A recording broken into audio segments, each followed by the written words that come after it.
Olá, boa noite a todos, sejam todos bem-vindos à primeira live do ano do nosso Papo Técnica e Confraria. Hoje com um convidado muito especial, com um tema muito especial também. É uma honra receber o Ricardo Paixão aqui com a gente.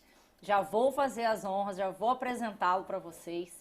E a gente está muito feliz de mais um ano a gente continuar neste projeto, nesse belo projeto, que a gente sempre vem aqui mensalmente trazer conhecimento, conteúdo e trazer pessoas de altíssimo nível para poder falar para vocês sobre temas tão relevantes como o de hoje, por exemplo, que vamos falar dos cenários econômicos de 2023, nesse momento tão caloroso que nós estamos vivendo. Né? Muito obrigada mais uma vez pela presença de todos. Quem não está nos assistindo ao vivo agora, a nossa live fica disponível no YouTube, então divulguem para todos, para que eles possam vir nos assistir, não deixar de perder essa abordagem que o Ricardo vai fazer hoje aqui conosco.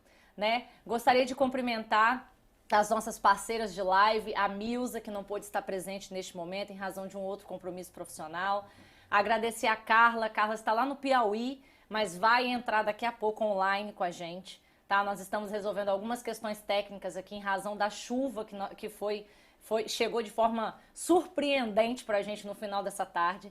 Então a gente está aqui tratando esses ajustes para podermos falar os três juntos aqui hoje.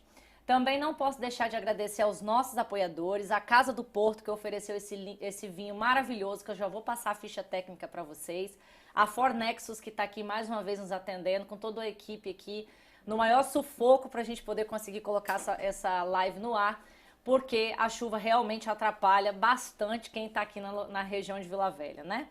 Então, antes da gente apresentar o Ricardo, deixa eu passar a ficha do vinho rapidinho, que aí eu já vou passar a palavra para o Ricardo para que ele se apresente. Já estava num papo ótimo aqui com ele, né? E a dica é o Razana Reserva 2014 Bodega Zabânico. Esse vinho é extremamente diferenciado, pronto, com alguns anos de garrafa, taninos moldados e macio. Já experimentei, muito bom. 100% tempranilo, suas cepas acima de 70 anos e ele permaneceu um longo tempo em barrica. Ficou 24 meses em barrica de carvalho francês, tá? E ainda 12 meses de GF. Lá da vinícola aliás, ficou nisso depois que saiu da vinícola posterior para sair ao mercado. Obrigada à Casa do Porto por esse apoio. Hoje eu não tenho muita concorrência nesse vinho aqui não, né, Ricardo? Milza não tá aqui, Carla não tá aqui, então vamos tomar esse vinho com mais tranquilidade. E falando um pouquinho sobre o Ricardo, o Ricardo é economista, Ricardo Paixão, olha esse nome, né? A gente tem algumas pessoas paixão na nossa vida, a gente fala que são pessoas muito envolventes, no sentido de serem pessoas muito humanas, eu falo. O pouquinho que eu conversei com o Ricardo aqui, deu para perceber, a tese dele do doutorado fala um pouquinho sobre como ele é, mas depois ele conta um pouquinho sobre isso. Ele é economista, mestre em economia pela UFES, doutorando em educação pela UFES, professor universitário, consultor financeiro, especialista em gestão financeira e controladoria, especialista em finanças com ênfase em mercado de capitais, especialista em gestão estratégica financeira, especialista em didática do ensino superior, conselheiro da Junta Comercial do Espírito Santo, olha aí, contadores que estão sempre nos ouvindo, conselheiro do Conselho Regional de Economia do Espírito Santo e também já foi presidente do Conselho Regional de Economia aqui, contando aqui para mim o excelente trabalho que ele fez, o trabalho nas escolas que ele fez para incentivar que as pessoas busquem o curso de Ciências Econômicas. E é uma profissão muito importante no nosso mercado. Mais cedo a Carla fez uma live falando da importância da multidisciplinaridade, da união dos profissionais, para que a gente possa atender as empresas, né, com maior amplitude e atender em todas as áreas necessárias. E aí não tem por que deixar o economista sem participar desse processo, ou seja, sem a opinião dele não faz sentido a gente conduzir muita coisa. Eu vou passar para o Ricardo. Ricardo, seja muito bem-vindo. Daqui a pouco os slides do Ricardo vão ser postos no ar. E aí nós vamos fazer uma abordagem, vou deixar o Ricardo fazer uma abordagem sobre os cenários econômicos e aqui pelo YouTube eu vou fazer o acompanhamento também das nossas perguntas. Não sei se vocês repararam, o Ricardo vai começar a falar agora, nós estamos num novo modelo, nosso modelo é de talk show este ano, tá? Então, viu que as nossas bancadinhas com aquela mesinha não existem neste mês. Pode ser que nos próximos meses, com mais participantes, a gente retome. Mas hoje esse aqui é o nosso modelo. Eu espero que vocês tenham gostado. Foi pensado e tratado com muito carinho para que vocês assistam de forma cada vez mais confortável esse nosso encontro. É isso, Ricardo. É com você. Boa noite, Tamires, né? Obrigado pelo convite. Boa noite a Carla também. Queria agradecer o convite também da Carla, toda a equipe, né? E uma boa noite especial para todos que estão assistindo a gente nesse momento, nessa live, né? E a gente fica muito feliz, porque você falou tudo, né? Essa questão das profissões se unirem, né? Porque juntos a gente produz mais, a gente acaba... A gente é melhor, né? Exatamente, somos, né, melhores, a gente pode contribuir de uma forma mais impactante com toda a sociedade, né? Isso. E o tema é extremamente relevante, é um tema que a gente gosta de falar. Eu só vou pedir para que você me controle um pouquinho, pode fazer intervenção na hora que você bem entender, né? E porque professor, quando começa a falar, a gente acaba se empolgando um pouco mais, né? Então, a gente vai começar a falar um pouquinho, depois, como você falou, o pessoal deve ver alguns slides aí que eu trouxe, que são bem interessantes. Mas isso, se não fica der também... disponível no nosso link lá também. Perfeito, perfeito. E se alguém quiser que envie por e-mail, é só deixar lá no YouTube o comentário que a gente envia o material também. Joia. Mas se não der também, a gente, né, vai estar falando aqui, ilustrando da melhor maneira possível para as pessoas. A gente pode estar começando, falar sobre o tema também? Pode. Meninos, tudo certo aí? Sem slide por enquanto. Ok? Tá ok? Então tá. Então deixa eu só ajustar aqui. Pode começando. Ricardo, qual a principal abordagem que você faria hoje sobre esse momento? Aí eu vou dar vou fazer minha colocação enquanto empresária e é uma pessoa que escuta e ouve os questionamentos de empresários a todo tempo, sem querer levantar uma bandeira política. A gente sempre deixa isso claro aqui, mas acho que também não teria problema se a gente quisesse fazer. Mas qual seria a sua visão neste momento, antes de você iniciar a sua fala, sobre o que nós estamos vivendo? O que seria prudente da nossa parte enquanto empresa pensar ao olhar para a economia hoje, né? Então, bela pergunta, Tamires. A gente começar com uma pergunta dessa é muito importante. Então, Tamires, na verdade, nós tivemos um momento, né, onde dentro da economia existe uma discussão muito grande sobre o papel do Estado, né, o papel do governo. O governo deve intervir, existem correntes que falam que o governo deve intervir na economia, outras correntes falam que o governo não deve intervir tanto, que o mercado ele é capaz, através dos seus ajustes dentro da oferta e demanda, levar a economia do país para o equilíbrio, né? Uhum. Particularmente, eu acho que a gente deve pontuar devido a cada momento. Nós passamos por um momento onde o governo foi protagonista, fazendo suas intervenções, foi de presidentes anteriores, e depois, a partir de 2019, com o novo governo, a gente teve uma equipe liberal, né, no Ministério da Economia para poder, né, a gente ter aquele momento. A gente teve 4 anos de experiência liberal na economia, que eu acho extremamente necessário a gente ter essa alternância de ideias, de pensamentos para poder conduzir a economia.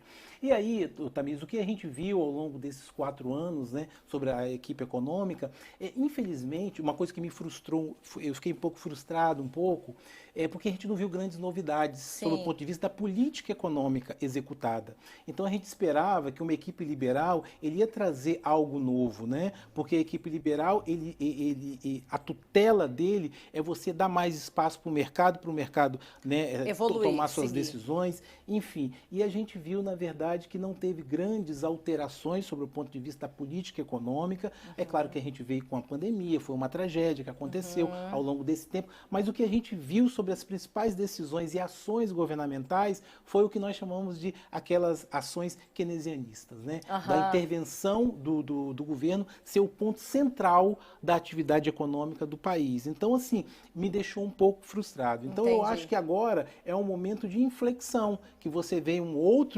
outros ideais, outro grupo ganhou, né, as eleições e agora vai estar tendo a sua oportunidade de estar exercendo as suas ideias, executando as suas ideias, né? Então o que a gente espera, na verdade, particularmente, eu sou favorável do protagonismo do governo, porque eu acredito que o governo ele tem um caráter essencial de fazer uma reversão cíclica né, sobre o ponto de vista que o governo, infelizmente a gente vê algumas notícias de jornais comparando o orçamento do governo com o orçamento familiar, né? Existe uma diferença brutal. O governo tem ferramentas e elementos para poder conduzir a política monetária, a política econômica no seu contexto geral, que as famílias não têm. Sim. Então, o governo pode se endividar de uma forma que as famílias também não têm essa capacidade, essa opção. O governo pode emitir títulos públicos, por exemplo, né? E com isso conseguir se refinanciar. Ok. Coisa que a população não tem. Uma pessoa física não consegue então, fazer exatamente. isso. Então, por isso,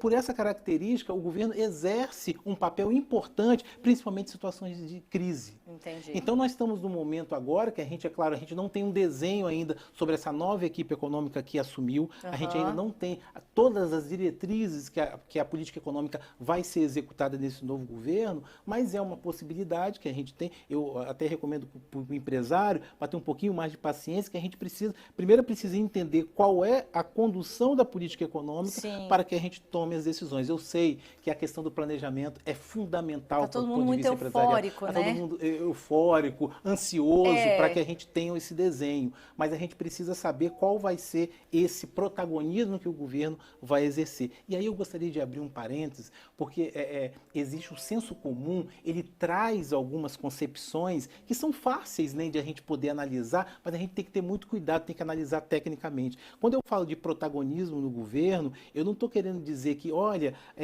as empresas públicas, nós vamos ter um inchaço, né, vai ser cabide de emprego. Então, essas questões são questões de gestão. Alguns casos, acontece muita corrupção quando o governo é protagonista. Mas isso é caso de polícia. Não, e elas já sempre exatamente, existiram. Isso é caso de polícia, nessas essas questões. Eu falo tecnicamente, eu acho que o governo ele tem que ser protagonista, mas com responsabilidade fiscal. Sim. Ele tem que ser protagonista para ter uma finalidade adequada de você levar bem-estar social para a sociedade. E aí eu englobo todos os agentes econômicos, como a gente chama, Sim. empresário, famílias, o próprio governo, que ele faz parte dessa interação.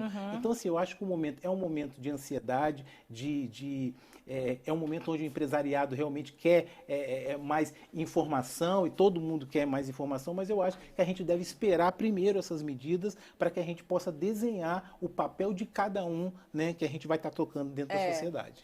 Eu pergunto isso porque, né, você tem a equipe não, né, os defensores da direita, os defensores da esquerda, e você tem empresários com as duas visões, você tem empresas com grupos divididos por conta dessas questões que foram muito valorizadas, né, a pauta bolsonarista e a pauta lulista, né, ou petista, vamos chamar assim. Então, isso tudo trouxe um calor muito grande para dentro das empresas e as corporações que a gente vive. E aí, paralelo ao que a gente estuda e lê no mercado, você vê que qualquer noticiazinha, ou noticiazona, ou notícia, né, ela traz uma sensibilidade muito grande ao mercado financeiro de capitais, mas ela traz uma sensibilidade para quem é empresário fala assim, nossa, peraí, o que eu vou fazer aqui, né? Eu, igual comentei com você um pouco antes, você vê um desespero tão grande das pessoas.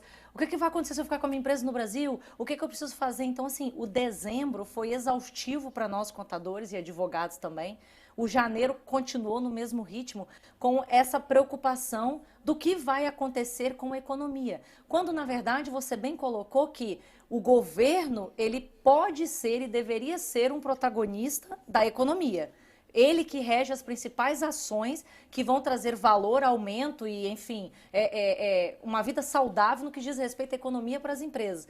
Mas será que é exclusivamente vinculada a uma política governamental, ao governo, a um político que foi eleito, que traz uma sensibilidade tão grande para o mercado? Porque é o que nós estamos sentindo.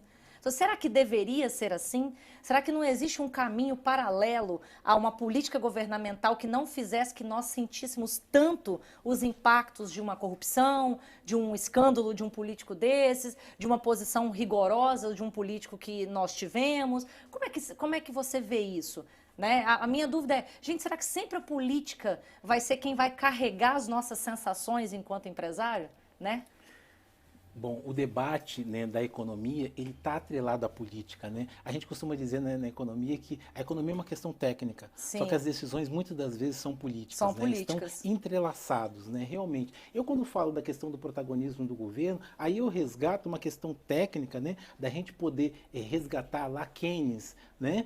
que é a teoria keynesiana, que contempla o seguinte, olha, o governo, segundo a teoria keynesiana, qual é a equação que deve ser montada? Em situações de crise, o governo deve ser protagonista porque ele é o único agente capaz de fazer uma reversão cíclica. E com isso, como que ele vai fazer isso? Aí o governo vai propor gastos públicos, né, para poder viabilizar o quê? Fazer com que a gente tenha um crescimento econômico, uma aceleração econômica. Por que o crescimento econômico ele tem que ser perseguido e ele é o elemento principal? Aí eu vou puxar já o início da minha fala, porque é o seguinte, o crescimento econômico ele é fundamental para que a gente possa ter, vou pegar um exemplo das pessoas que estão desempregadas. Existe um estoque de desempregados e existe aquelas pessoas que estão todo ano, você também como professora, sabe que todo ano tem pessoas que se formam e estão entrando no mercado de trabalho ou né, estão em alguma etapa de inserção do mercado de trabalho. Então nós precisamos que a gente tenha que o governo que esteja lá esteja pensando num projeto, um projeto que seja transcendente aos 4 anos de governo, é um projeto de Estado, não é um projeto para eu poder me reeleger. Né? É isso que nós, sociedade, temos que cobrar do nosso governante. Né? Esse projeto, né, ele tem que transcender os 4 anos e ele tem que ser um projeto que a gente possa viabilizar um crescimento econômico de em torno de 4%, medido pelo PIB, né? É o Produto Interno Bruto, né, tal, que é uma ferramenta importante para a gente poder identificar a atividade econômica. Se ele cresce 4%, no mínimo, aproximadamente, você consegue absorver parte do estoque de desempregados e também parte daquele estoque de pessoas que estão entrando no mercado de trabalho. Entendi. Então, assim, que às vezes as pessoas veem o jornalista falar, porque o país tem que crescer, o PIB tem que ser maior de 3. Por que isso? Porque isso é fundamental para que a gente absorva esses trabalhadores que estão desempregados, que estão chegando no mercado de trabalho, gerem renda. Com a renda, você vai poder, essas pessoas são tentadas a consumir. E aí tem a grande chave da nossa economia, né? A nossa economia, tradicionalmente, ela cresce através de consumo das famílias. Como que se dá esse consumo da família? O consumo da família tem um peso de 65% no PIB, Produto Interno Bruto. Então, se as pessoas estão consumindo, se as pessoas exercem, né, o seu direito de consumir, o consumo que eu falo não é aquele consumo desenfreado, irresponsável, é aquele consumo dentro da sua capacidade orçamentária. Se as pessoas estão consumindo... Que é tido como básico. Exatamente. O que acontece? O empresário, aí a ótica do empresário, o empresário olha a demanda, que ela está crescendo, ele cria expectativa, porque o mercado se movimenta através de expectativas dos agentes econômicos. É o que você estava falando, essa ansiedade é porque o empresário cria expectativas sobre o que vai acontecer no futuro. Aí ele se frustra eu posso produzir mais, eu posso prestar mais serviço nesse momento, mas se o empresário vê que aquele consumo está se elevando devido a uma política econômica exercida por aquele governo, o que ele vai fazer? Eu vou prestar mais serviço. Se eu tenho um salão, um salãozinho de beleza tal, eu vou contratar mais uma pessoa para poder aumentar a minha capacidade de prestar serviço. Se eu produzo mercadorias, eu vou produzir mais mercadorias. E isso faz com que a economia entre num ciclo virtuoso e cresça. E isso é bom para todo mundo, é bom para o empresário, que ele aumenta suas margens de lucro, é bom para o governo, que ele arrecada mais, é bom para o trabalhador, porque são mais postos de trabalho. E aí a gente tem um efeito em cadeia, né? Que era o que a gente estava naquele slide que eu tinha colocado, que é o seguinte, você tem um aumento na renda, você tem uma oferta maior de produtos, isso melhora a qualidade dos produtos. Quando você tem uma oferta maior dos produtos, a tendência dos preços médios daqueles produtos é se reduzir, porque você tem uma oferta grande. Né? E com isso você controla a inflação via essa dinâmica, né? E aí você tem um ganho para toda a sociedade. Então, assim, esse crescimento econômico que a gente também deve pontuar, porque ele é bem diferente do desenvolvimento econômico. O crescimento econômico é o aumento do bolo, né? O aumento da arrecadação, é o aumento da riqueza.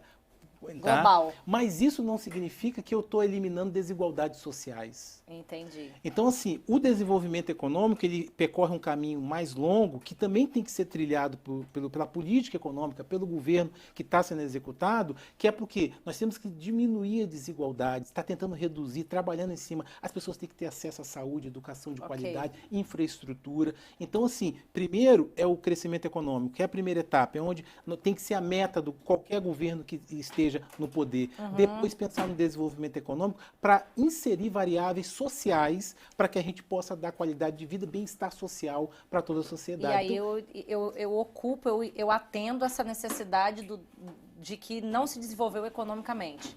Sim, exato. Aí O país pode crescer. Ok, ele cresceu, mas ele não atendeu aquela deficiência. É só olhar um pouquinho para trás aqui no Brasil, o período do milagre econômico que nós chamamos, aquele Tá. período de 67 para alguns autores, 73 para outros, 68, 74 para a literatura especializada, né? Varia Fala desses dois disso. períodos. Então, esse período, o país cresceu em torno de 11% ao ano. É um crescimento chinês. Só a China consegue alcançar um patamar desse. Aham. Mas você teve um período, nós estávamos no período da ditadura, as desigualdades sociais eram imensas no país. Ou seja, Então cresceu, o bolo mas... cresceu, mas continuava concentrado na mão de poucos e a sociedade não pôde se beneficiar Disso. desse crescimento, entendeu? Entendi. Então é isso que tem que ser perseguido, é isso que nós temos que exigir dos agentes, dos gestores que nós elegemos, que colocamos ele no poder, né? Então eu vejo, a minha perspectiva de esperado no novo governo são essas políticas, né? De você ter uma política de longo prazo, de uma política que possa trabalhar para o crescimento econômico e posteriormente o desenvolvimento Que alguém econômico. Eu acho desse que esse é o continuidade. segredo. Esse é o segredo para que a gente tenha dentro da nossa sociedade, né? Você tenha o bem-estar social. Acho que isso tem que ser perseguido. Sim. Agora, é claro que se o protagonismo do governo gerar corrupção, se gerar... E essas questões têm que ser tratadas com outros elementos. Polícia, né, denúncia. Aí é o papel da imprensa que é fundamental de chegar lá, denunciar, né? Sim. As autoridades têm que saber, a sociedade tem que saber, para a gente corrigir. Aí são distorções, porque se a gente pegar e resgatar o keynesianismo aí de Keynes, ele fala, o governo deve gastar por que o governo ele deve ser o protagonista? Porque o governo ele tem essa capacidade de gastar. Ele vai gastar no curto prazo, né? E aí, com esse gasto no curto prazo, pode ser construído hospitais. Sim. O Keynes fala em investir nas áreas sociais. Ok. Ele não está falando em construir estádio de futebol no meio da floresta, tipo lá no Mato Grosso. Sim. Ele não está falando isso. Não Ele tá está falando falando isso. são gastos sociais. Construir uma escola.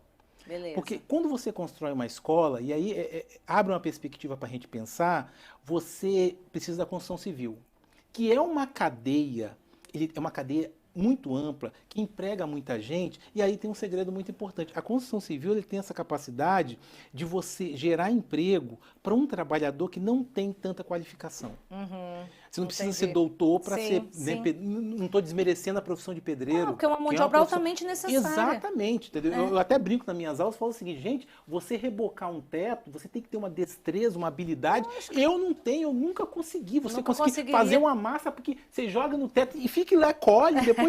Você está entendendo? É uma profissão digna. Aí a senhora fala, como esse ser humano conseguiu fazer isso? Exatamente. Mas se você parar para pensar, a construção civil, ele gera emprego para uma camada da sociedade que não tem tanta qualificação. Ok. São aquelas pessoas que têm baixo grau de escolaridade, que é um dos problemas do Brasil. Sim, né? sim. E que tem essa capacidade de gerar. Então, se esse endividamento do governo for feito com responsabilidade para gerar o crescimento econômico, você constrói escola, constrói casas para diminuir o déficit habitacional. É isso que eu falo de um grande projeto no Entendi. Brasil. Déficit habitacional. Nós temos aí um déficit estrondoso habitacional. Então nós vamos construir escolas, casas, Não, né? perfeito. Hospitais. E com isso você movimenta a construção civil, gera emprego, você emprega trabalhadores que têm baixa qualificação, né? E aí está toda a dinâmica. Você resolve um problema de desenvolvimento econômico e cria uma ampliação na economia, na massa. E aí a equação que Keynes fala, né, na literatura é o seguinte, olha, esse endividamento no curto prazo que o governo vai fazer para poder viabilizar isso, vai ser totalmente sanado, né? Vai virar esse déficit inicial, vai virar um superávit no longo prazo, porque as empresas vão crescer, vão pagar impostos, as famílias vão pagar impostos também, e com isso você tem um aumento da arrecadação e você tem... aí você tem um equilíbrio fiscal. Essa equação, é claro. Exatamente. É claro que isso pode acontecer distorções, tal, que tem que ser corrigidas. Mas o que eu quero colocar em ponto aqui para nossa discussão é o seguinte, nós não podemos criminalizar, sabe, um projeto onde o governo seja protagonista, dizendo que toda vez que o governo é protagonista, você tem inchaço na máquina, tal. Isso aí são questões, porque você vive um processo de instabilidade total a cada 4 anos. Exatamente. Né? E, na verdade, foi isso que foi feito no período do milagre econômico. Se a gente parar para analisar, né, a gente teve um impulsionamento, o governo foi o protagonista daquele momento, tivendo surgimento de grandes empresas aí, né, naquela época, e você teve um crescimento em torno de 10, 11% ao ano, coisa que só a China consegue alcançar. E nós conseguimos durante um período razoavelmente longo, né? 67 a 73 aproximadamente. E Ricardo, por que o mercado financeiro de capitais, aí eu sei que não quer dizer que é um outro mercado, mas vinculado à economia, por que ele é tão sensível a essas questões? E assim, sensível sim, a gente sabe que ele é, né? Mas por que o impacto disso é tão pesado no valor da ação, na queda da bolsa, na alta e baixa do dólar? Então, assim, eu queria que você falasse um pouquinho para o nosso telespectador sobre isso. E depois já começaram a chegar algumas perguntas aqui sobre as questões de medidas do governo. Aí você escolhe se você quer fazer sua abordagem dentro do roteiro que você definiu ou se responde as perguntas logo. Mas pode ser depois também. Perfeito. Então, a questão do mercado. Eu acho que é importante destacar o seguinte. O mercado, ele não é uma unidade física, né? Não existe uma instituição, um local físico que é o mercado. O mercado é você, à noite, no seu notebook, fazendo um pagamento, você já está interagindo com o mercado financeiro. Você comprando uma ação. Então, exatamente, você comprando uma ação, você comprando um título do Tesouro, você está interagindo. Isso é o mercado. E aí o mercado tem um segredo. O mercado, ele se movimenta através de expectativas dos agentes econômicos. Cria expectativa. Então, se o governo cria uma medida, nós vamos criar um novo imposto, né? O que o mercado vai pensar, né? Aí, o peso maior que dentro do mercado são os grandes fundos de investimento. Quem tem recurso hoje em dia são fundos de investimento. São aqueles fundos que procuram os países que dão maior rentabilidade. E muitos deles compram títulos da dívida, títulos públicos que o governo oferta, né? E você tem hoje aí títulos públicos ofertados, nós estamos com a taxa de juros Selic em torno de 13,75. Então, os fundos de investimento estão de olho nesses mercados. Sim. Então, o que eles observam? Se o governo cria um novo imposto, eles já começam a criar expectativa negativa, porque eles começam a imaginar, olha, isso vai criar uma dificuldade maior para as empresas, que isso vai ser um custo, a empresa vai repassar no produto final, isso vai fazer pressão inflacionária. Então, ele cria um cenário negativo para aquilo ali. Sempre, né? É muito ruim, né? A perspectiva deles, né? Exatamente. E aí, o que os gestores de alguns dos principais fundos vão colocar? Nós precisamos buscar países que tenham menos sensibilidade. Exato. Você tem uma decisão conservadora. Entendi. De você tirar seus recursos que estão em países em desenvolvimento, países com instabilidade política, instabilidade jurídica, e levar para países onde você tem uma certa estabilidade melhor, mesmo que a rentabilidade seja um pouquinho menor. Esse deslocamento causa a alta do dólar, porque a gente vai ter fluxo de capitais que vão sair do Brasil, porque se uma empresa multinacional constrói um cenário negativo para o Brasil, ela vai falar bem assim, olha, vamos remeter uma quantidade maior de lucro para o exterior, ou o investimento que a gente vai fazer aqui, vamos pensar em outro país para a gente fazer. Então nós vamos ter um fluxo, vai ter uma saída de capitais. E isso faz com que a gente tenha alterações na taxa de câmbio, né? Você tem um horizonte de incerteza, as empresas começam a ser avaliadas, as ações de algumas empresas, dependendo do setor, começam a ser avaliadas, né? De forma negativa, e aí você tem uma queda, por isso que a Bolsa, né? Aí você fala que caiu tantos pontos. Então, assim, isso tudo vai de expectativa. E isso é natural. Mas o que a gente tem que em outros países é próximo do que a gente vive aqui, essa sensibilidade? A sensibilidade você vai ter em qualquer país, lugar. Entendeu? Agora, aqui nós temos algumas peculiaridades, se a gente comparar com os Estados Unidos, que é uma economia muito mais forte, sólida, você tem uma moeda, né, aceita praticamente no mundo todo, inteiro. Sólida. Então você tem uma estabilidade melhor nos Estados Unidos do que no Brasil. Mas essas oscilações de mercado você sempre encontra em qualquer parte do país, né, qualquer parte do mundo, né, melhorando aí a colocação. Então você tem em qualquer lugar. Então, sempre que o ministro da Fazenda, um presidente do Banco Central, essas autoridades, o presidente da República, qualquer pronunciamento que ele vai dar, que o mercado vê, que pode significar, ele faz o cálculo lá, um custo maior empresarial, né? Uma rentabilidade menor. E os bancos, eles também observam. Eles estão. Opa, os slides na tela. Já estão aí. A gente pode colocar aí, acho que depois. Acho que no terceiro, se eu não me engano. Mais um. Isso aí, pode deixar aí. Ótimo. Então. Bonito, hein? Então, obrigado. Então, eles vão estar sempre observando os bancos também, por exemplo, se o governo falar em taxar grandes fortunas, né? Você pode ter um movimento que as empresas vão pensar, poxa, tem bancos que lucram, né, na cifra de bilhões de reais, lucro trimestral, né? Bilhões de reais. Então, assim, alguns bancos pode não ser mais atrativo operacionalizar aqui. Você deve lembrar que a gente tinha o HSBC, né, um banco de origem inglesa, tal, encerrou as atividades aqui no Brasil. Você está entendendo? Então, assim, porque às vezes muita burocracia, às vezes é uma taxação que aí o mercado vai olhar aquilo ali como uma coisa que vai diminuir rentabilidade, né? Não é tão atrativa naquele momento. São muitos desafios, muitas burocracias e uma complexidade fiscal muito grande aqui, né? Que é onde a gente escuta muito lá fora. Exatamente. Isso, né? E nós chamamos, né, de ambiente de negócio. Nós, do mundo, né, administradores, contadores, economia, o ambiente de negócios favorável, o que é? Né, você ter estabilidade política, jurídica, né, as leis não podem estar mudando sempre. Você vê, a sua empresa se planeja, né, para um ano fiscal. Aí, de repente, muda a legislação. De repente, agora, por exemplo, sobre a receita financeira, mudou.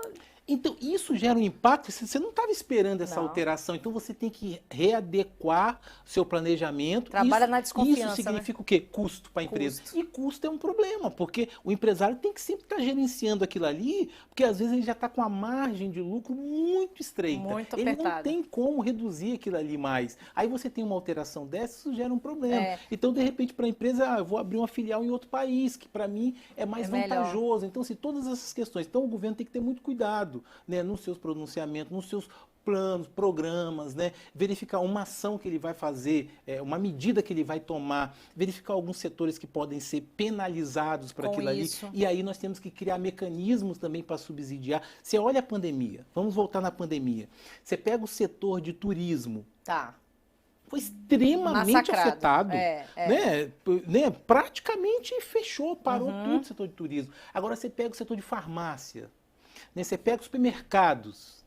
Você está entendendo? Explodiram, né? Então, bancos, né, continuaram lucrando. Sim. Então, assim, cada segmento você tem um impacto diferente daquele momento que a gente está vivendo. Então, isso tem que ser refletido nas políticas governamentais, de olhar o setor que está mais asfixiado, né, financeiramente, ele tem que ter um olhar diferenciado. Não estou falando aqui que você tem que dar subsídio fiscal para todo mundo, mas olhar com critério. Porque não é interessante também que os empresários do setor de turismo quebrem. Porque você imagina um estado igual o Espírito Santo, nós temos aí, poderíamos lucrar muito mais, né? Estados que só vivem da economia do turismo. Só vive do turismo, entendeu? Vão ser impactados negativamente. Então, assim, você tem que, esse projeto, por isso que nós nunca tivemos, sabe, Tamires, aqui no Brasil, um grande projeto de país, sabe? Que englobasse todos os... Exatamente. Por isso, assim, é sempre, toda vez que a gente renova, eu, pelo menos, tenho esse pensamento, né? A gente troca de governo, eu fico naquela esperança da gente ainda ter aquele movimento, da gente ter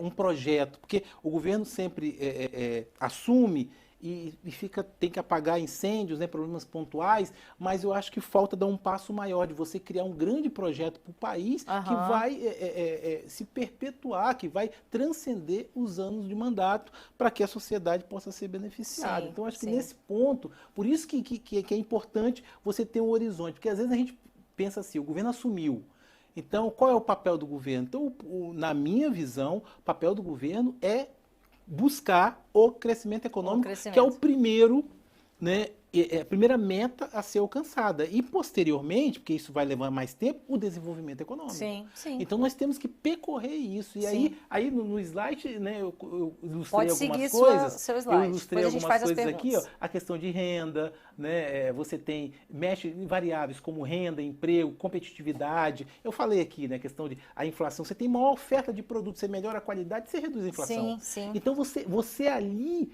com algumas estratégias que vai viabilizar esse crescimento econômico, que tem que ser sustentável, né, ele faz com que a gente tenha um ganho e a gente controla algumas variáveis que são importantes, né?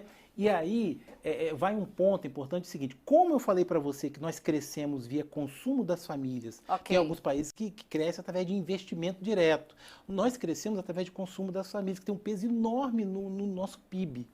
Aí eu tenho um grande nó a ser desatado, para mim um dos maiores problemas, maiores desafios do novo governo. né? E nós temos que estar de olho também para cobrar ações nesse sentido. Olha, a gente não imagina que seja. O endividamento das famílias, É, que é um problema. é um problema. Porque assim, como é que eu vou consumir se eu estou endividado devendo. demais, se meu nome está em protesto? É. Serasa, SPC e outras Como é que eu vou coisas mais. financiar um carro se eu estou devendo? Exatamente. Então, assim, se nós mudamos o modelo, ou nós temos que crescer através de investimento, atrair investimento direto para a gente poder crescer, ou se a gente continuar crescendo através de via consumo das famílias, nós temos que criar mecanismos, primeiro, para equacionar o orçamento das famílias. Nós temos que criar meios, porque não interessa as famílias estarem endividadas, e as famílias estão super endividadas. E aí a gente abre uma outra frente. As famílias estão endividadas, então nós não estamos crescendo, não temos crescimento. Não temos né, crescimento, basicamente. Então, assim, aí nós pensamos no seguinte, se nós não temos crescimento, né, e o que pode gerar, e o crescimento econômico pode gerar inflação, gerar uma pressão inflacionária, por que nossa inflação é alta? No ano passado foi 2 dígitos, o ano retrasado 2 dígitos, e agora por que ela é alta? Porque nós estamos vivendo agora, Tamires, uma inflação que não é de demanda. Nós não temos a inflação alta porque o consumo está acelerado. Ok. Nossa inflação é de custo. São porque os custos operacionais do empresariado que está elevado. Matéria-prima, ok. Né? Notável mão de obra. Sim, sim. Então, se a inflação é de custo, aí que vai minha crítica para a equipe do governo anterior, e aí eu não sei ainda qual vai ser a estratégia desse novo governo, né? Mas aí é o seguinte, e é clássico. O governo trata a inflação mexendo em um componente, taxa de juros. Taxa de juros. Entende? Então, assim, qual é o papel Como é que ele trabalha isso agora, né? Exatamente, porque é o seguinte, a taxa de juros, eu gosto de comparar a economia com medicina, né, eu não sei nada de medicina, mas fazer uma comparação assim para a gente poder entender. Porque é o seguinte, o remédio para mim, para você trabalhar a taxa de juros, a inflação, quando ela está elevada, está equivocado, diagnóstico equivocado. Ah, entendi. Porque é o seguinte... A análise não é adequada. Exato, porque é o seguinte, quando a inflação é de demanda, quando o consumo está muito elevado, aí você aumenta a taxa de juros Selic, você sinaliza para o mercado, que ninguém tem obrigação de acompanhar a taxa Selic, você sinaliza, a taxa Selic é a taxa, né, que o governo tem como referência. Né? A taxa mãe. Sinaliza para o mercado que o crédito vai ficar mais caro, né? O governo vai remunerar seus títulos através da taxa Selic e tal. E aí o mercado tem uma tendência a seguir aquela taxa. Parcialmente e tal, tem uma tendência a acontecer. Sim. O crédito fica mais caro. O crédito ficando mais caro é um inibidor ao consumo. Okay. Então a gente parte do princípio seguinte, como a demanda está muito elevada, o consumo está muito elevado, se eu aumento a taxa de juros, eu inibo, eu dou um freio no consumo. E aí eu consigo controlar a inflação.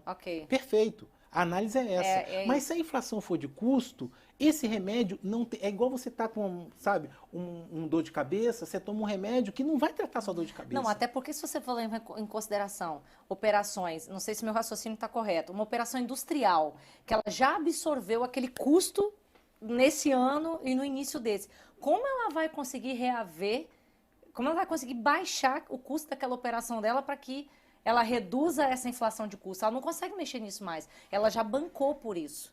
Né? E muitos deles, assim como as famílias, estão endividados pela mesma razão. Sem dúvida. Pela mesma razão. Você tocou num ponto importantíssimo, entendeu? Usou de impostos para se financiar. Exato. Então, né? Eu esperava, esse tratamento que eu acho que foi assim, me frustrou um pouco, sabe? Porque o diagnóstico sempre foi esse. Temos que elevar a taxa Selic para poder controlar a inflação. É claro que em alguns momentos a inflação cai mesmo, mas por outros motivos, né?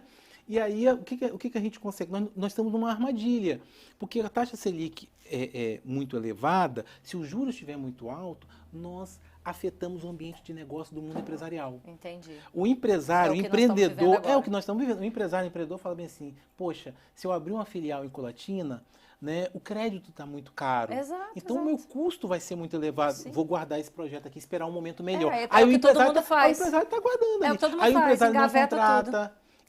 Ele não amplia sua produção, não presta mais serviço. O empresariado vai pensando o seguinte, olha, eu vou esperar um momento propício, quando a taxa reduzir. Então, assim, para mim, o diagnóstico tem que ser contemplado o seguinte, são os custos operacionais. Então, nós temos que criar meios de procurar reduzir os custos empresariais do empresariado. E reaver entendeu? aquilo que, porventura, Exatamente. onerou esse custo. Exatamente. Então, assim, parte por aí o grande problema, o desafio de a gente viabilizar o crescimento econômico. Vai Por ser isso esse. que vira e mexe a inflação está elevada, tal. Então, o custo aí a gente cai na questão energia. É um problema. Por que o custo operacional do empresariado tá elevado? Energia, você vê o diesel, aí toda a cadeia, né? Tudo, de energia. tudo. Diesel, né? Você tem a própria energia elétrica, todos esses insumos estão com um custo muito elevado. Então o governo tem que fazer um estudo, qual é a política de preços que vai ser adotada pela Petrobras.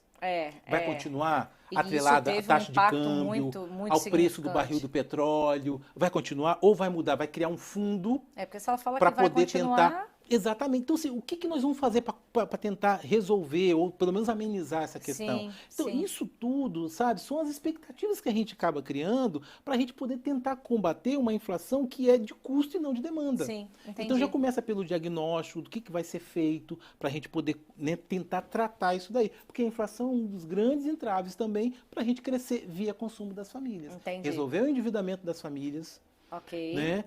E também Reduzir o resolver custo essa das questão. empresas, dos custos Exatamente. operacionais Então, das assim, empresas. é um grande desafio. Bastante. Isso tem que estar na pauta do governo. O Tem governo que já jogar em todas as ensaiou posições, algumas né? medidas durante o processo eleitoral, né? Nós tivemos algumas ideias que foram colocadas, mas agora falta a gente ter esse cenário construído com ações concretas para poder atacar essa frente, entendeu? Falando em redução de custo operacional, já aproveitando aí essa pauta, hoje foram anunciadas 12 medidas, né, pelo ministro da Fazenda, e uma delas é o Refis. Qual a sua opinião em relação a isso? Eu já vou te dar o exemplo. A gente tem um grupo significante de empresas com passivos tributários, né? Não tanto o trabalhista, mas a gente pode buscar os números desse e atualizar depois para verificar em quais níveis que estão. Mas existem muitas empresas endividadas no que diz respeito a imposto. Porque, prioritariamente, as empresas sempre buscam se financiar de impostos para depois buscar um recurso de terceiros. Ou fazem as duas coisas em paralelo, mas suspender o pagamento do imposto naquela data lá é mais fácil para ele, né? Então, qual a sua opinião? Foi uma pergunta que veio aqui do YouTube. Qual a sua opinião em relação à política de definir e declarar ao mercado que vai existir um refis tributário agora para nós, um refinanciamento desses débitos? Eu tenho muita preocupação, né, de uma política específica dessa, quando ela é contínua. Tá.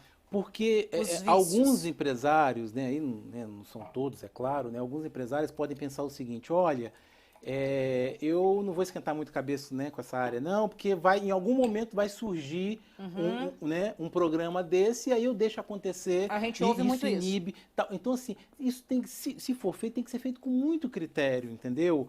Né, de como que a gente vai poder contemplar, de repente é para contemplar um determinado setor ou vai ser generalizado. Então, assim, na minha perspectiva, eu tenho muito receio de que isso caia, né, numa mesmice, que a pessoa saiba que em algum momento isso vai acontecer. Para mim tem que ter um propósito muito bem definido, isso tem que trazer um retorno muito significativo para o governo, porque isso, né, também isso impacta em menor arrecadação, né? Você por um lado você puxa o cobertor, né, cobra a cabeça, os pés ficam então, de fora. Assim, então, da onde que vai sair? Esses cálculos têm que estar muito bem consolidados, né, e, se possível, apresentados para a sociedade. Olha, vai custar tanto um programa desse, mas nós temos recursos, nós vamos tirar, né, dali, para a gente não cair na armadilha de, olha, devido a esse programa, a gente faltou dinheiro para educação, faltou dinheiro para a saúde, nós vamos ter que cortar desses ministérios. Sim, sim. Então, isso é muito complicado, sabe? Eu acho que primeiro tem que você poder desenhar, né, como que a gente vai custear um programa desse, sendo que a gente vai ter uma arrecadação menor e nós estamos aí com um rombo, né, gigante para a gente poder administrar. O que nós vamos fazer na nossa política tributária para que eu consiga arrecadar com maior eficiência, né, sem os percalços que a gente encontra no caminho do mundo tributário, né?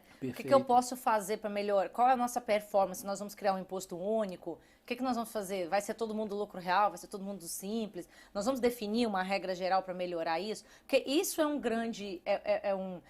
abre-se uma grande oportunidade para se desviar do caminho correto da tributação. A Sem gente vive dúvida, isso no dia a sem dia. dúvida. Entendeu? Então, isso também precisa ser visto paralelamente à questão da política do refis, na Sem minha dúvida. opinião, né? Com certeza. É, E para mim, cada vez mais que a gente depende, né, de um programa desse, fica patente, é imperativo a reforma tributária, que a gente precisa fazer uma reforma tributária. E aí eu vou dar um exemplo, vocês, né, contadores, sabem mais do que eu, né? Existem alguns impostos, né, eu lembro que, por exemplo, IPTU, né, que às vezes algumas prefeituras a arrecadação é pequena do IPTU e o custo operacional para você cobrar da pessoa é muito alto. É muito alto. O cara manda um carnezinho para casa, né? Algumas prefeituras mandam um carnezinho para casa. Então, assim, o custo para produzir aquilo ali então, é alto. Pessoas, então, você tem que dar eficiência numa cobrança do imposto desse. em tempos de internet, Claro, né? você pega o ICMS, né? Existe isso ainda, você sabe, Claro que existe.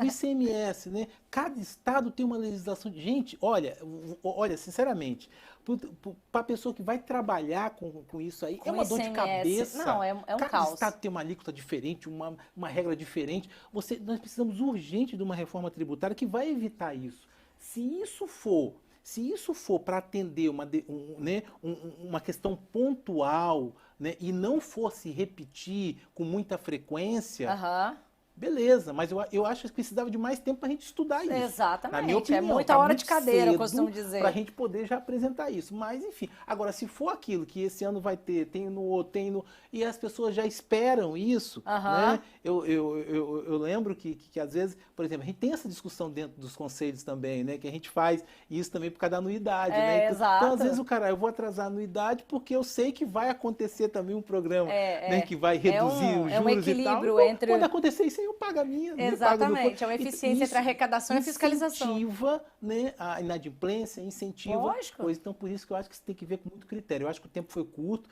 a gente tinha que ter mais estudos em cima disso.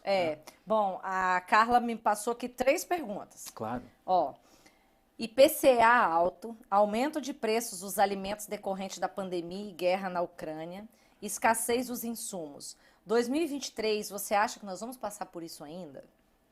Perfeito. É a pergunta. Depois tem mais 2. Bela pergunta aí da Carla, tá? Então, eu acho assim, os primeiros 6 meses, eu tenho na minha cabeça que são 6 meses que a gente vai estar passando, até essas medidas, né, que todas foram anunciadas, forem sendo executadas, para a gente começar a ter o efeito disso, né, são 6 meses que a gente ainda vai viver com alguns problemas. Né? Porque nós temos pressões, né, a pergunta da Carla pontua isso, interna e externa.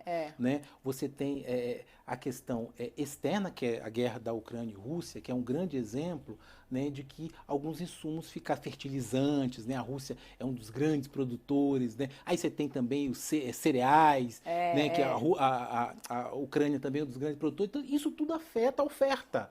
E isso faz com que você tenha uma elevação de preço. Então, eu acho assim, sob o ponto de vista internacional, a gente não vai ter ainda um alívio, né? Dentro de 6, 7 meses ainda a gente não vai ter um alívio. Porque a guerra ainda não acabou. Exatamente. Né, Exatamente, a guerra prossegue e numa condição de incerteza danada. A gente não sabe, né, até onde ela vai. Então vai continuar afetando a oferta de alguns produtos e alguns insumos ainda vão ter o preço muito elevado. Agora, a questão da inflação, eu acho que aí o governo ele tem condições de daqui a 6, 7 meses, eu não acredito que a gente vai resolver isso de forma imediata, daqui a 6, 7, 8 meses aproximadamente, a gente consegue sentir já sentir o efeito de uma redução na inflação se for feito, né, um programa para reduzir. Que é aquela história do programa. Aquela história, aquela questão do diagnóstico. A inflação não é de demanda, é de custo. Então, quais são as medidas para poder reduzir o custo empresarial? Sim. Aí a gente tem que trabalhar com a política de preço da Petrobras, que gera um custo muito alto, né? Alguns insumos. Eu até acho que a gente tem que pensar estoques reguladores para alguns. Você pega trigo. Por incrível que pareça, nós dependemos ainda de parte da importação de trigo. Um país como o Brasil depende. É inacreditável uma coisa dessa. Então você pega, de repente, é uma coisa. Eu falo isso assim, nós temos que ter um grupo de estudo, Para né? tratar só ou isso. uma equipe dentro de algum ministério para estar estudando isso. É mais viável ter um estoque regulador, a gente compra trigo com um preço menor, deixa armazenado, para uma situação onde o preço disparar, a gente vai e desafoga o estoque regulador. É vantajoso? Quais insumos que seriam que a gente Necessários. poderia fazer isso, essa estratégia? Quanto custaria uma estratégia dessa? Para mim, assim, tem que estudar isso, apresentar os números para a sociedade, para a gente ver é que isso, é viável. dá transparência a isso para a sociedade entender, Sem né? dúvida. E É. aí sim, aí a gente começa a querer conter a inflação de custo que a gente está vivendo. Então eu acho que a gente vai precisar aí 6, 7, 8 meses para a gente poder começar a sentir efeito. E depende também de quais são as estratégias governamentais para poder tentar São muitas combater variáveis, isso. né, Exatamente, Ricardo? tá? Aí tem outra aqui, ó. Considerando a perspectiva de aumento dos juros em 2023, né? Considerando que isso pode ser uma afirmativa ou não, mas considerando que vai aumentar os juros, qual a sua opinião sobre a aquisição de bens, ampliação em fundos e bolsas em 2023? Aplicação em fundos e bolsas em 2023. Então, assim, particularmente... Aquisição de bens, né? Item 1, aplicação em fundos e compra de ações em bolsa. Perfeito. Então, assim, eu vou primeiro começar em produtos financeiros, no caso, ações e tal. Se a gente parar para pensar, a taxa Selic está em torno de 13,75 e tal. Particularmente, eu acho que a taxa Selic não vai subir, ficar acima disso. Né, acima disso. Eu acho que a tendência é ela reduzir um pouquinho. Nesse patamar, você adquirir alguns títulos atrelados à Selic, se você comparar, né, pode ser uma boa opção. Tá? Mas aí eu gostaria de dar uma sugestão a quem tem algum tipo de recurso e quer aplicar no mercado financeiro, buscando, a melhor coisa é você montar uma carteira de investimento. A minha sugestão... Variar, né? Não, exatamente, porque muitas pessoas me perguntam assim, mas eu quero comprar ações, eu quero comprar tal. Olha lojas americanas. Nossa, eu ia falar disso no final. Sabe? Se a gente, né... Quem esperava por isso? Uma bomba na loja americana. Então imagina, se eu tenho ações da loja americana, estava tranquilo, tendo uma rentabilidade, porque é uma empresa sólida. Sim. Eu costumo brincar o seguinte, lá no centro de Vitória, ali... eu não sei, esqueci o nome da rua, mas eu sei que quando eu era pequenininho, tinha a mesbla de um lado e a mesbla. Você é novinha, você não deve mas lembrar. A mesbla, meus pais, meus tios viviam falando. Viviam falando. Que para mim, assim, a mesbla, quando foi inaugurada, ela trouxe a escada rolante, que era uma novidade. Nós íamos na mesbla para andar na escada rolante. Era o parque de diversões. Era o parque de diversões da época, né? Guardando as devidas proporções. Então você tinha a mesbla de um lado e a Americana de outro. Hoje já passaram várias lojas ali. E a Americana continua naquele mesmo local. Então, assim, era uma empresa que a gente viu uma solidez dela e de repente acontece isso. Então, se eu tenho, se eu estou interessado, poxa, eu vou comprar ações, de repente, de algumas empresas mais sólidas, para valorizar, pode acontecer o que aconteceu com a mesbla, né? Descoberto aí, né, um furo, um rombo de 20 bilhões, né? Que é uma fortuna, e as ações derreteram. Entendeu? Então, quando você monta uma carteira, para o ano que vem, a gente vai ter esse cenário de incerteza, nós vamos continuar com esse cenário. Mas você montando uma carteira, aí vem um segredo. A carteira, ela tem que ter um caráter, que nós chamamos de um caráter de heterogeneidade. O que é heterogeneidade? A carteira tem que ter no mínimo 2 produtos, né? A gente vai ter mais. Né?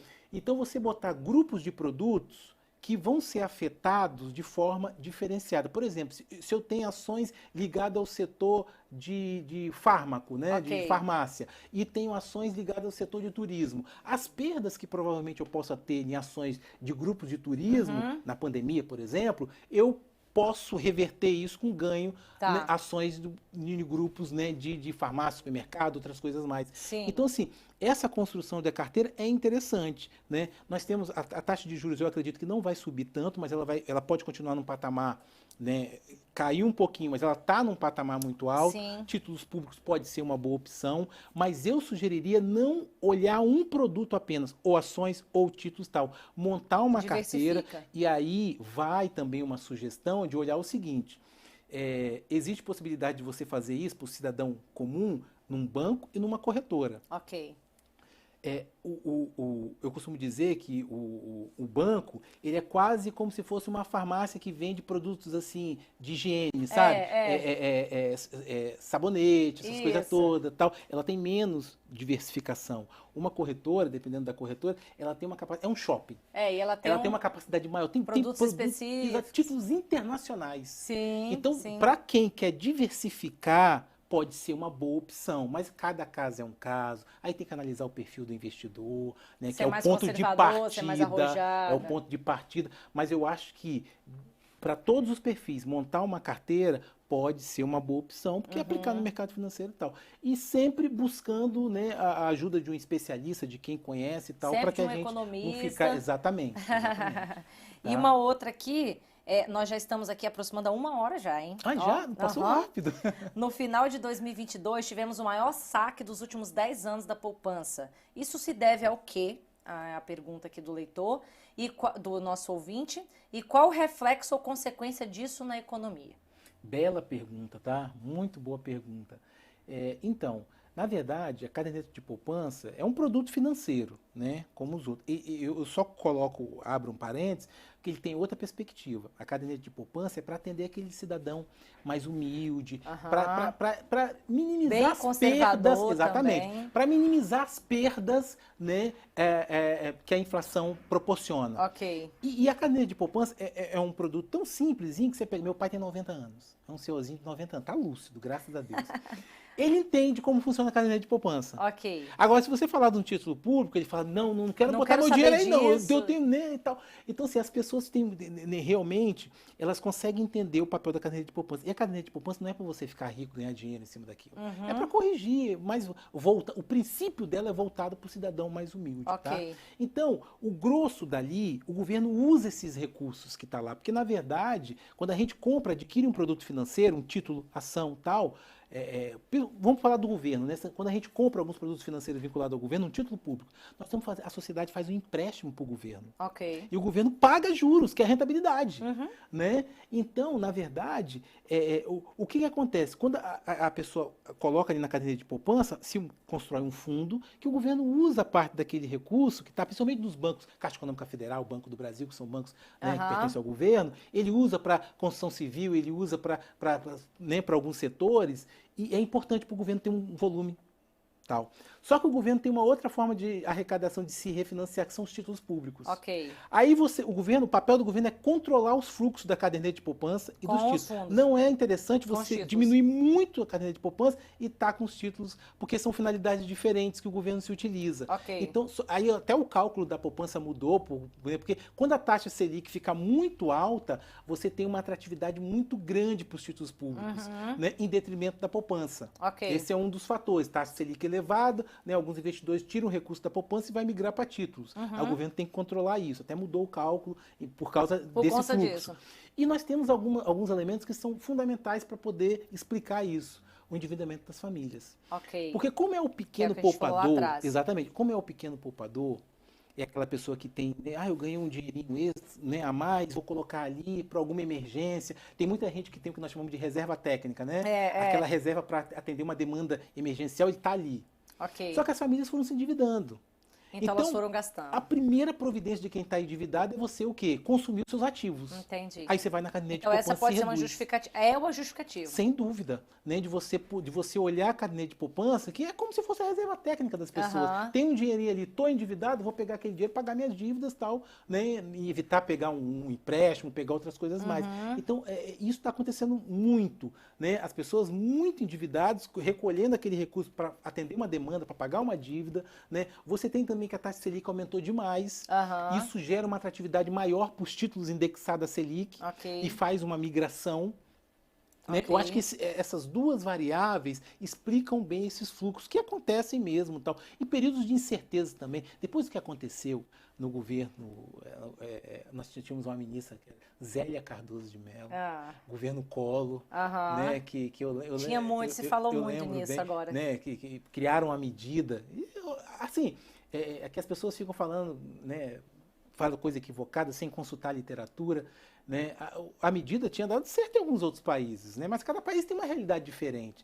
Eles iriam, né, confiscar parte dos ativos para diminuir o que nós chamamos de liquidez da economia. Tinha muita moeda circulando, o governo queria diminuir através do confisco. Tal. Deu totalmente errado, foi um desastre que aconteceu. Então, está na memória de algumas pessoas, principalmente os mais idosos. Entendi. Então, se muda o governo também... Veio essa sensação... Aí a pessoa fica, meu Deus, será que esse governo vai, tira, eu falo isso que eu olho muito meu Já pai. que você Meu falou, pai fica eu posso de olho. falar, mas a gente ouviu Sim. muito isso. Sim, e a classe claro. que fala são mesmo as pessoas de terceira idade, são essas Exatamente. pessoas que viveram isso mesmo na época do Collor, né? Período de grande incerteza, Sim. a pessoa fica bem assim, cara, e a inflação, nós tivemos um período, né, em 1993, a inflação fechou em torno de, se não me falha a memória, 2.300% ao ano. Aham. Nós estamos falando de uma inflação de 2.300% ao ano. Isso aí em 1993, né? Aham. Aqui no Brasil, nós estamos falando disso. Caramba. E agora, que é uma coisa inimaginável. Aham. A nossa inflação alcançou 2 dígitos aí em 2021, né, 10 e alguma coisa, e está alta para o nosso padrão. Então, para nós, né, nós não estamos naquele período mais de hiperinflação, Sim, entendeu? sim. Mas nós temos sempre aquela perspectiva de que alguma coisa pode acontecer com o novo governo e tal, e alguém pensar em querer confiscar nossa. Tem gente que olha, vendeu um terreno, pegou o dinheirinho, botou todo na poupança para poder ir fazendo as coisas que ele tem. Aí a pessoa fica com medo, né, de perder aquele recurso, de acontecer alguma coisa, a pessoa capta aquele recurso. Então, incerteza do que vai acontecer com a economia, endividamento das famílias, taxa de juros extremamente elevada, medida pela Selic. Eu acho que são 3 fatores que explicam bem para que a gente possa ter essa grande retirada. E a outra coisa era isso, era isso. A aquisição de bens, na verdade. A pergunta anterior, você falou que era sobre... você falou que era para diversificar a carteira, que ela perguntou sobre a aquisição de bens, e a última era sobre os impactos do saque dos últimos 10 anos na poupança, foi o maior saque no ano de 2022, né, e qual o reflexo e consequência disso na economia. E eu acho que você abordou muito bem todos estes pontos. Mais alguma pergunta, Carla? Porque eu não estou no YouTube. Se tiver um tempinho, você pode... Eu queria só passar... não, já está no slide, que esse aí é o outro. E aí, assim, as pessoas podem estar se perguntando, poxa, mas como... Perfeito, perfeito. O slide está aí para vocês aí poderem ver. Eu coloquei bem ali o que prejudica o crescimento econômico. Além de todas essas questões, né, que a gente falou, eu pontuei ali algumas outras questões que talvez a gente não tenha falado, que impacta e é um obstáculo a ser vencido. Então, qualquer programa, qualquer plano para que a gente possa fazer o país crescer, que é a grande chave, o grande segredo do nosso país sair dessa situação, o país precisa crescer. Tem um crescimento econômico. Então, assim, nós temos problemas de infraestrutura. Pontuei ele para vocês. Né? O cara produz soja no Mato Grosso, vai exportar pelo porto do Rio de Janeiro. Aí, nossa matriz de transporte rodoviário.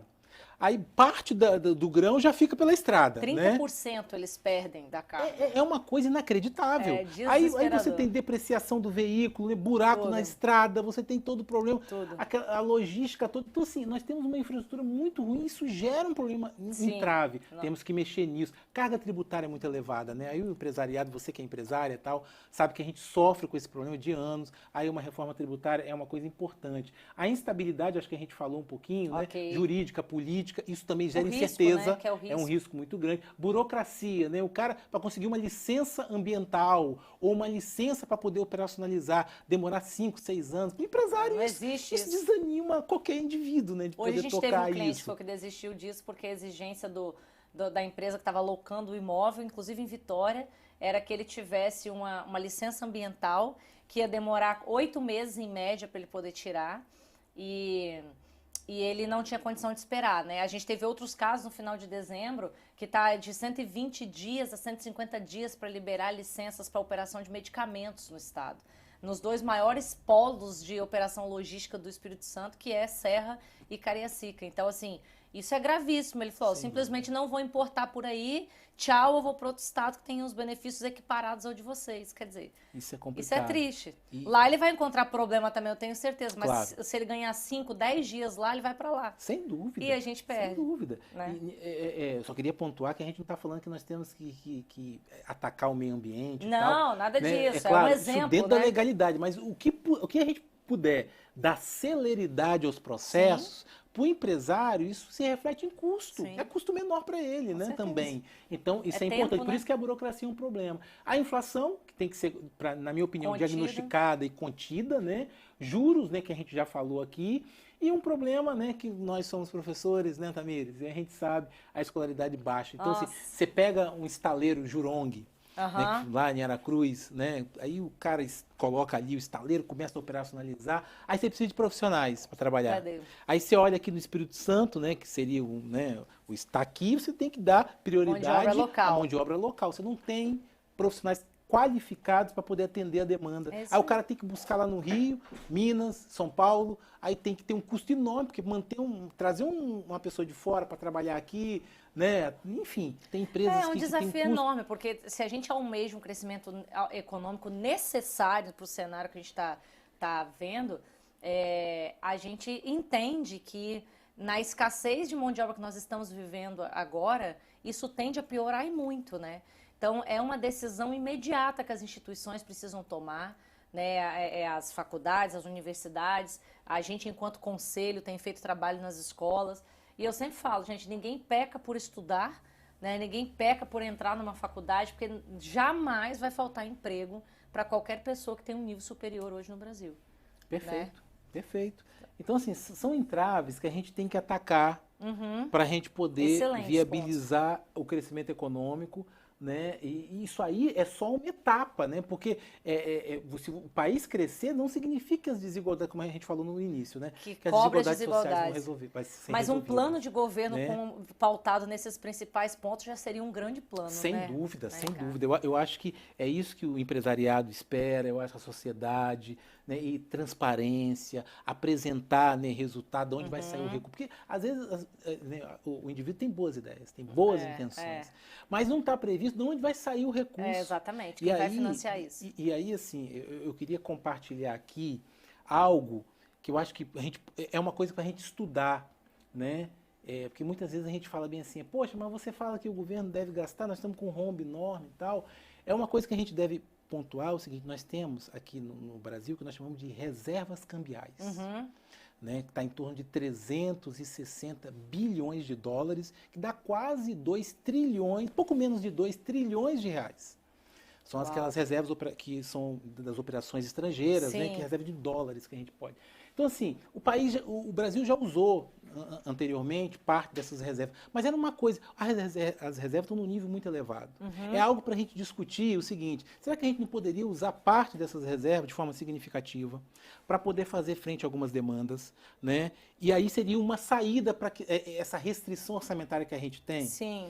E aí uma outra coisa, mas existe um entrave legal. Será que não seria o momento da gente discutir? Se tiver um impedimento legal, é hora da gente discutir com o parlamento. Exato, essa possibilidade de destravar qualquer isso não fazia sentido ser uma reserva, né? Exato, porque assim, são reservas cambiais que o governo utiliza, né? Se a empresa quer remeter lucro para o exterior, tem que ter dólares lá para trocar por reais e levar, senão a gente entra em colapso. Mas é algo que a gente tem que ver, será que o nível não está muito elevado e a gente pode usar boa parte desse recurso, que já estavam sendo utilizados, entendeu? Mas não poderia ser mais. Qual é o nível, né, adequado que atenderia a nossa economia para a gente poder se utilizar do excedente? Então, assim, é algo para a gente estudar. É pesquisa, da onde pode sair parte do recurso. Não vai resolver todos os problemas. É. Mas parte do recurso são quase 2 trilhões de reais, né? Parte do recurso pode ser essa possibilidade. Então, é algo para a gente poder pensar. São pesquisas que partem das universidades, das faculdades. A gente sabe que ela é a fonte de muitas decisões no país. Sem dúvida. Né? Então, aí. Acho que é um objeto de estudo muito grande aí para a gente. Excelente dica. E vamos incentivar nossos alunos aí a fazer isso e buscar, né, para colaborar um pouco com o crescimento desse país e para cobrar, como você falou, dos nossos governantes que executem um bom plano ou que não façam um melhor plano, mas que executem aquele proposto para que não tenhamos maiores defasagens lá na frente. Excelente, Ricardo, excelente. A Carla mandou um beijão, um abraço para você. Obrigado pela sua presença, obrigado por todos que nos ouviram. A gente, infelizmente, tem que encerrar, né? Mas nós vamos ter que chamar o Ricardo para os nossos podcasts, né, Carla? Para que ele fale um pouco mais sobre isso. Adorei a abordagem, achei assim... Poucas vezes vi uma abordagem completa como essa, apesar do nosso curto espaço de tempo e os problemas que tivemos no início. Mas muito obrigada, eu abro para as suas considerações finais e depois eu faço o desfecho aí, agradecendo os nossos apoiadores. Bom, eu não poderia deixar de agradecer, né, a Carla, a Tamires, você, né, toda a equipe que Obrigada. proporcionou esse momento, que nos convidou, e a gente está sempre à disposição, né?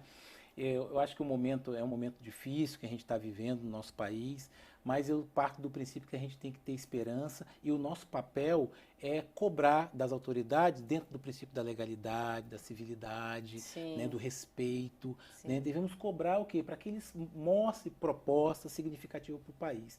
E na minha avaliação é o seguinte, não importa o governante que está ali. Se ele propor ações, projetos que vai gerar o bem-estar social, eu estou aplaudindo e estou fazendo de tudo para que aquilo dê certo também. Ok. Nós estamos no mesmo barco, nós não podemos estar Exatamente. torcendo contra, nós não podemos estar chegando, entendeu? Então, assim, se é o governo que tem uma vertente, né, nós respeitamos, se não é compatível com a nossa, nós respeitamos e temos que ver, ele traz boas ideias, ótimo, né? Vamos torcer para que aquilo ali dê certo. Sim. Se não for ideias positivas, tal, nós vamos questioná-lo, nós vamos cobrá-lo, sempre dentro do princípio da legalidade, da civilidade, que é o mais importante. Eu acho que é isso que o país precisa para ir para frente. Obrigado mais uma Excelente. vez pelas considerações e pelo Obrigada. convite. Obrigada mais uma vez. Espero que esse ano você volte aqui para falar mais um pouco disso. No final do ano a gente tem nossa grande live que reúne todos os nossos participantes, convidados que vieram aqui. Eu gostaria de pedir que vocês acessem o YouTube da Tasso, onde essa live estará disponível para vocês. Né? Nós vamos ter outras oportunidades de falar novamente sobre esse assunto, como eu mencionei. Né? Acesse as nossas redes sociais, este é um projeto idealizado pela Tasso, junto com a Carla Tasso, pelo Grupo Expertise e pela Tex, né? Que está, junto com isso também estamos eu, Tamires e Milza.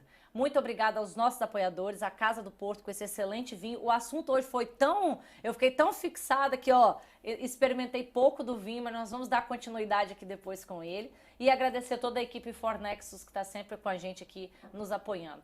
Até a próxima, nossa próxima live vai ser divulgada em breve. O assunto também maravilhoso para o próximo mês e divulgaremos data, horário e o nosso convidado para o mês de fevereiro. Muito obrigada e até a próxima.